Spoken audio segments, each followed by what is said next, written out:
Salut tout le monde, je reviens aujourd'hui avec une nouvelle vidéo. Je suis trop contente de vous retrouver comme d'habitude. Ça fait genre 4 mois que j'ai pas posté. Ça fait vraiment un moment qu'on s'est pas parlé. Ça fait même un moment que je me suis pas posée comme ça face cam et qu'on a un petit peu papoté. Est-ce que ça vous a manqué? Je ne sais pas, en tout cas vous m'avez très manqué. Je me suis aussi fait une petite teinture balayage pour l'été à New York. On parlera pas du prix parce que mais au moins c'est sympa, c'est joli, c'est frais, ça change. Je reviens aujourd'hui avec une vidéo pour vous faire un petit update de ce qui se passe en ce moment dans ma vie, parce que ça fait un moment que j'ai rien posté sur YouTube. Pourtant j'ai des vidéos à monter, sauf que finalement j'ai pris la décision de ne pas les monter parce que j'ai la flemme. Les vidéos deviennent de moins en moins d'actualité. J'avais filmé une FAQ, je venais tout juste plus ou moins d'arriver au Canada. Cette vidéo sortira pas je pense parce qu'elle est hyper longue et genre je donne tellement d'informations. En même temps ce sont des informations super utiles par rapport au Canada, les différences culturelles, les différences tout simplement même genre au niveau de tout ce qui est administratif et tout. 40 minutes c'est quand même long où je fais juste parler. En tout cas j'espère que vous allez très bien. Ceux qui sont encore dans les études etc, j'espère que voilà votre année s'est bien terminée. Moi de mon côté ces derniers mois c'était un petit peu des montagnes russes, genre vraiment je suis passée partout je crois. Pour ceux qui ne sont pas encore au courant, dire que vous me suivez pas assez sur Instagram, mais ça va pas être. Allez sur mon Insta, genre c'est sympa, je suis vachement régulière quand même dessus. Je poste pas mal de stories, surtout ces derniers temps, je voyage énormément. J'ai quitté Lyon pour venir m'installer à Montréal. J'ai trouvé un travail ici qui n'est pas dans un domaine juridique mais qui est dans la communication. Je m'occupe de la communication en fait d'une boîte spécialisée en prêt hypothécaire. Il y a un petit côté quand même juridique qui reste, mais je suis pas du tout juriste dans cette entreprise là. Je suis en train de faire mon 4e mois donc dans cette entreprise et tout simplement dans ma vie canadienne, québécoise, montréalaise. Mes ressentis deviennent un petit peu plus concrets, que ce soit par rapport à la ville, par rapport au pays, par rapport à la province, par rapport au travail. Il y a des points positifs comme des points négatifs comme dans tout. Tout ce que je peux vous dire en résumé c'est que ça reste une des meilleures décisions que j'ai pu prendre dans ma vie, parce que ceux qui m'ont suivi régulièrement ces derniers temps ont remarqué qu'à Lyon ça devenait un petit peu compliqué pour moi, que j'étais un peu dans un état d'esprit un petit peu critique, j'arrivais pas forcément à m'en sortir. Le fait d'avoir eu cette proposition là et d'avoir accepté, bah ça a été un peu comme une porte qui s'est ouverte et où j'ai vu un petit peu de la lumière et des petits oiseaux partout. Du coup je pouvais enfin commencer à aller mieux et c'est ce qui s'est passé, c'est à dire que je suis arrivée à Montréal. Le premier mois c'est vraiment très bien passé, en dehors de mon histoire avec mon colocataire chelou. Ceux qui n'ont pas suivi, regardez mon dernier vlog. Tout était nouveau pour moi, tout était excitant pour moi, genre le moindre écureuil j'étais genre fascinée devant, les bus jaunes machin, enfin bref. Vraiment j'étais au top. Puis est arrivée la période où ok ça reste de la nouveauté, enfin il y a encore plein de choses que je n'ai pas faites à Montréal. Tu t'habitues, tu rentres petit à petit dans une routine et puis tu t'habitues à la ville, puis tu te rends compte qu'il y a quand même quelque chose qui manque, à savoir le côté ouais, la sociabilité, rencontrer des gens etc. J'ai eu l'occasion de rencontrer pas mal de gens, mais ce qui est compliqué ici au Canada, à Montréal et en général genre en Amérique, c'est que c'est très facile de rencontrer plein de gens parce que tout le monde est hyper ouvert, tout le monde est hyper souriant, friendly. Mais construire des relations avec des personnes, c'est compliqué. On le sait très bien que construire une relation ça reste compliqué, ça prend du temps. Mais je trouve qu'en France quand même, la différence par rapport à ça c'est que quand tu rencontres quelqu'un pour la première fois, la personne elle peut être froide à premier abord, mais dès que il y a ne serait-ce qu'une mini connexion qui se crée, bah c'est assez facile en fait de continuer à fréquenter cette personne là et de commencer à construire une relation quelconque, qu'elle soit en fait une relation amoureuse, amicale ou que sais-je. Alors que ici tout le monde est hyper friendly dès le début, limite trop, ce qui fait que c'est un petit peu bah, c'est un peu genre trompe-œil dans le sens où t'as l'impression que waouh vous êtes déjà, je dirais pas copains de ouf, mais vous êtes sur la bonne voie de l'amitié et finalement c'est pas du tout ça, c'est juste qu'en fait ils sont comme ça par nature et ils sont gentils avec toi. Ça va pas te recontacter derrière ou ça va pas te proposer quelque chose derrière et c'est pas parce qu'ils ont quelque chose contre toi, c'est juste que bah, c'est pas dans leurs habitudes et en fait c'est à toi de courir derrière les gens, de forcer, d'envoyer des messages assez régulièrement pour prendre des nouvelles, pour savoir qu'est-ce qu'ils font le week-end, pour que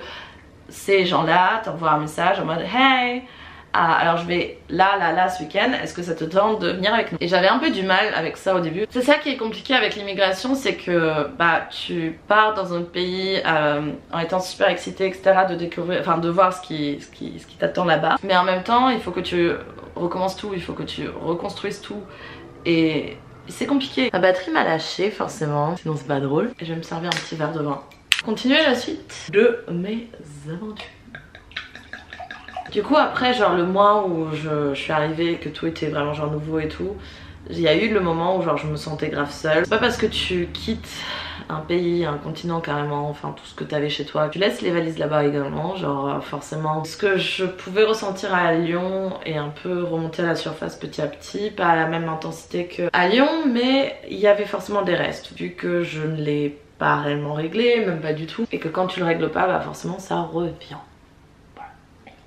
J'ai un sérieux problème avec les vins ici. Il y a des problèmes énormément sur plein de domaines ici. Au niveau de la bouffe, je sais pas, la sécurité sociale, tout ça. Mais il y a quand même des choses aussi super cool à Montréal, ce qui fait que je me vois quand même y rester pendant un bon bout de temps. Je ne sais pas combien de temps, tout le monde me pose la question, alors ça y est, tu te sens bien, ça y est, tu te sens installé, ça y est, tu vas vivre au Canada définitivement maintenant, alors que... En fait, j'ai vraiment l'impression que beaucoup de gens ont du mal à comprendre que genre cette envie de voyager à droite et à gauche, et c'est vrai que ayant fait cette expérience là où genre ouais les premières semaines, les premiers mois c'est quand même compliqué, même encore aujourd'hui genre je me suis fait des potes, je me suis fait des connaissances etc, mais c'est surtout grâce au fait que genre il y a Pénélope en ce moment qui est de passage jusqu'à août et qu'on fait plein de trucs ensemble que je n'ai pas vraiment de moments où je suis toute seule et où je pensais à plein d'autres choses auxquelles j'ai pas forcément envie de penser. J'ai des gens que je peux contacter, que je peux saouler pour sortir ou pour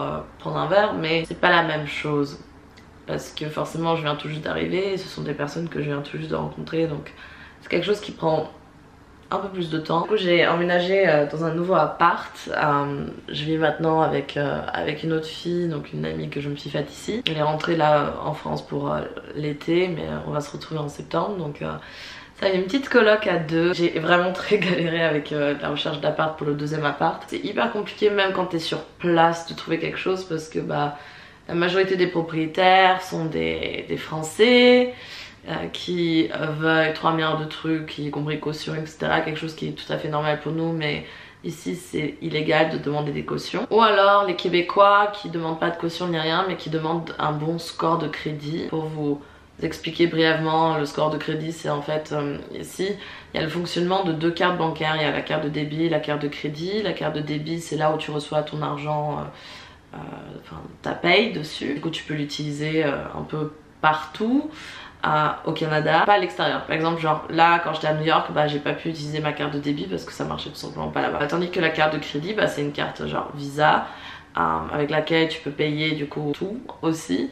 À part chez le dépanneur etc. Ici au Canada, dépanneur c'est en mode genre le tabac comme le tabac chez nous, ça dépanne quoi. Tes achats sur internet, quand t'es à l'extérieur du pays etc. Mais en fait c'est pas de l'argent qui est prélevé depuis ton compte où tu reçois ta paye, mais c'est de l'argent qui est prélevé de ton crédit. C'est à dire que quand tu ouvres un compte bancaire au Canada, la banque t'offre en fait un crédit. Donc moi j'ai eu un crédit de 1500 $ que je peux utiliser librement, enfin il n'y a aucun souci avec ça, juste il faut que je surveille au fait de rembourser en temps et en heure. Si j'utilise trop mon crédit et que je le rembourse pas à temps, bah je perds en code de crédit, en score Enfin j'ai un mauvais crédit quoi. Si t'as un mauvais score, bah il y a des conséquences telles que galérer à trouver un logement parce que les propriétaires regardent du coup genre tes dépenses etc. Et genre si tu dépenses beaucoup plus que ce que tu gagnes, il y a un problème. Et puis si tu rembourses pas à temps, bah forcément il y a un problème aussi. Et puis si tu vas investir à un moment donné et que tu veux contracter d'autres prêts, bah ta cote de crédit va être utile également. Donc c'est un peu comme ça que ça fonctionne ici. Donc en soi le système, il y a du bon comme du mauvais, mais il est quand même assez intéressant parce qu'au final bah tu manques jamais réellement d'argent parce que bah tu peux toujours utiliser ta carte de crédit à tout moment.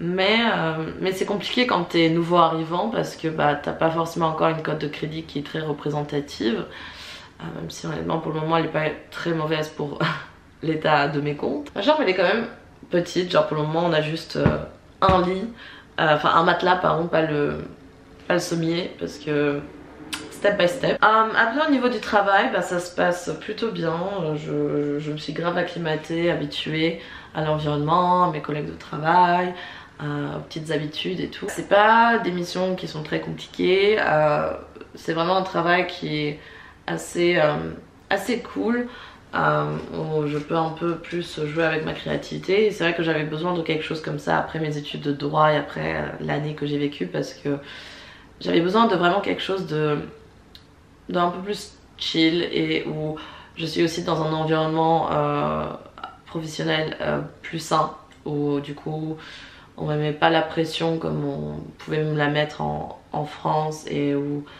on a un peu plus de recul et un peu plus de compréhension et on me traite un peu plus comme un être humain, ce qui devrait être genre la norme. Mais j'ai un peu peur de ce qui va se passer genre après en hiver, que en fait genre là l'été ça bouge, il y a plein de choses à faire, les gens sortent, les gens sont dehors, les gens sont contents. Et je crois que l'hiver ça va pas se passer comme ça, donc j'ai un peu peur du revers de la médaille. Là c'est vraiment la première fois dans ma vie où je me sens tellement libre et où j'ai pas de stress, d'anxiété, d'angoisse, de pression liée au travail ou liée au cours, un truc comme ça.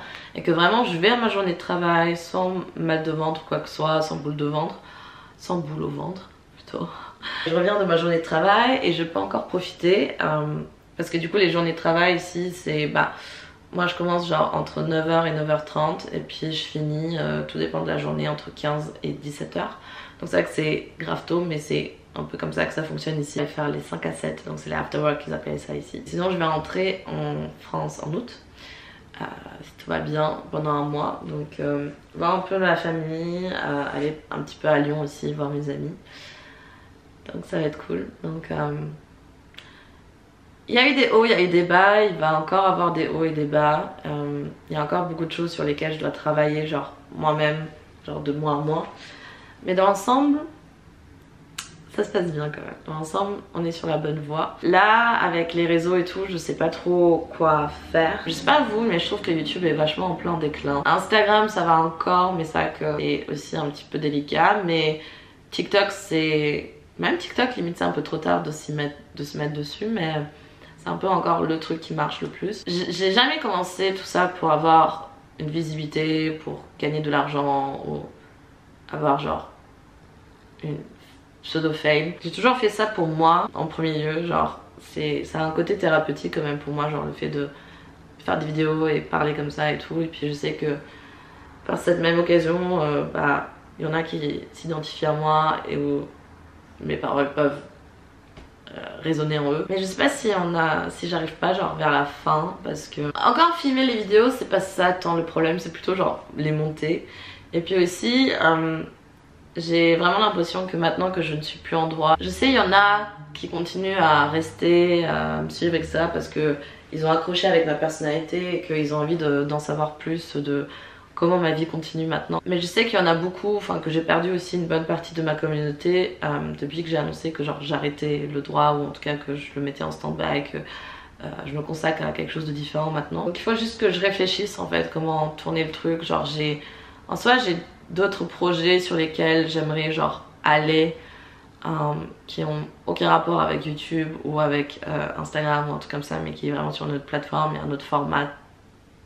Enfin vraiment j'ai jamais fait ça avant, et j'ai plein de sujets sur lesquels genre que j'aimerais aborder qui je pense peuvent être super cool sous ce format là. Je réfléchis beaucoup aussi par rapport à la suite de mes réseaux. Qu'est-ce que vous attendez de moi? Est-ce que vous voulez que je continue à produire un contenu? Est-ce que vous voulez que je change quelque chose dans mon contenu? Est-ce que genre les vidéos face cam comme ça sont tellement plus in et que ça vous fait plus chier qu'autre chose? N'hésitez pas à me donner aussi un petit retour, à tout simplement m'aider à y voir un peu plus clair, parce que de nouveau je le fais pour moi mais je le fais également pour vous. Et voilà, je pense que c'est bon, ça suffit tout ce blabla. En tout cas je vous remercie d'avoir regardé cette vidéo.